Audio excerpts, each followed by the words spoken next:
This week, America celebrates Education Week. Across our country, there are great teachers, educators, and students. But in too many communities, the problems are even greater. According to experts, schools are in the midst of a crisis. Truancy and absenteeism are at record highs. Tonight, we go to one city where the crisis is real, the headwinds are strong, and the will to win is relentless. This report, part of our series, The American Classroom. Hartford, Connecticut, called the insurance capital of the world. World-class private schools to match. That's one Hartford. We rode around the other. Our tour guide, a native son, a product of Hartford Public Schools. So this is a ride-along. This is when we take people out in the community to show them kind of like what we do. But normally, for me, this is me doing street engagement. Street engagement? Yeah. So normally I would drive through the neighborhoods, find young people, engage them in conversation. At age 49, Diego Lopez bears the scars of his schooling. What happened to your finger? Oh, so I was shot. You were shot? Yeah, I'm a 4-time gunshot victim. Where? All over my body. Be specific. Like I was shot in the stomach, the chest, back, lower extremities, blew my finger off, the arm. It's like 9 bullet holes. A 9th grade dropout, a former member of the Latin Kings, Lopez spent 10 years in a Connecticut state prison. He changed and became a counselor. Today, with one daughter in college, another who will attend soon, he's focused on helping children. The hard streets of Hartford, his office. We're in what you describe as the trenches. Yeah, we're in the trenches. We at risk. But yet you show up here, I don't see security, I don't see a weapon, I don't see Kevlar vest. I mean, you're doing in some way what the police do. 100%. Yeah. Diego works with teenagers on the shy side of success. What's up, man? Byron Pitts, how you doing? Many of them high school dropouts, like Amanda. I was a junior when I dropped out. How long ago was that? 3 years. So you dropped out in the 11th grade. May I ask why? It was COVID. COVID, oh, I see. I felt like there was no need. Did school give up on you, or did you give up on school? It was kind of both. All right, Yeah. thank you very much. Appreciate it, thank you. How you tell someone that education is important when they're worried about getting killed or gang violence and all this other stuff that's going on in their life? And we expect our children to learn when they don't even know if they're gonna live. So as you see it, what's broken in schools? I don't think, our kids think education is as important as it was before. I think our schools are just straight up just failing our kids. Those are hard truths in Hartford. In cities and poor communities across America, many desperate children feel like no one cares if they're in school, so they stop going. Am I even working hard enough? Should I just give up? I wouldn't be as motivated as I was before, and I would start skipping. Going to school started to become like a big struggle for me when I started to struggle with my mental health. Children reaching a breaking point. Since the pandemic, students have disappeared from schools in alarming numbers. Over a quarter of all U.S. students, K through 12, miss 10% or more of school. They're considered chronically absent. The education system is working for some and not for others. And COVID-19 really, I think, exacerbated a lot of the challenges that we saw around educational inequality and disparate outcomes among different groups of children. In our nation's capital, 48% of students are chronically absent. In California, 30%. Connecticut, 24%. Educators feel the burden. I ask this question respectfully. Is the system broken? We in schools are tasked with solving for a lot. The fight for the future of America's children is at a crisis point. In 2021, there were 2 million dropouts. We're losing way too many children. They're either not showing up or they're leaving early and really not having any opportunities beyond that. Nationwide, for millions of students, a typical school day is filled with too many obstacles. From issues with transportation, caring for loved ones, to depression and anxiety, students are missing school. The education system is not working for Black and African American students. It's not working for students who may speak a language other than English. It's not working for students with disabilities. It's not working for students who live in poverty. And it's not working for students who don't have an advocate who can make sure that their needs are being met. Every day, these campus peace builders, as they're called, go out into Hartford. I have a couple of home visits. Meeting young people where they are. A youth in the hospital and then a mom. Offering job training, providing basic needs like food, clothing, shelter, and friendship. So the question of the day today is, what is an obstacle that keeps youth from going to school or causes them to drop out of school? I think one of the biggest issues is trauma. We live in a traumatized environment, and our schools are not trauma-informed.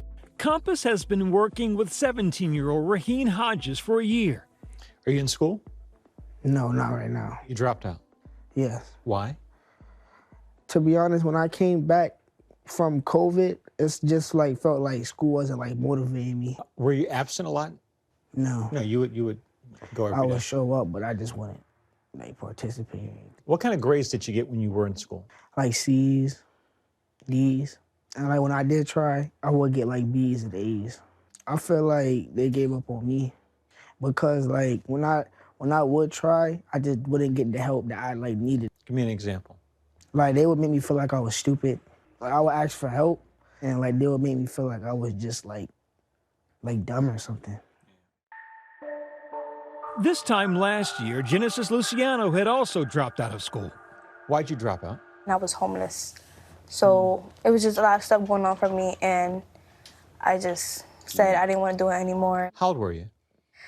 I was 17. So were you a good student in a bad situation, or were you in a bad situation and not really that good a student? I was a good student in a bad situation. And do you think the school didn't see you? The school didn't really understand me as much. I think that it is difficult, unfortunately, right now to find joy in school. Schools have become places where teachers are stressed, are overworked, and for students, some of the content is increasingly irrelevant to them. We are now at a moment where we need to determine what the future of public education is in this country. In many parts of the country, programs are being tested to help students like Genesis, strategies to improve grades and attendance. From door knocking in Los Angeles. We knocked on 8,000 doors. To signs reminding kids to come to school in Alabama. Good morning. Good morning. To a truancy court in Nashville that tries to find solutions for each family based on the obstacles they face. You want to try to encourage them to tell their story of what's going on. I think that although local communities are doing a lot to increase student attendance, we really have to spend more time understanding the root causes.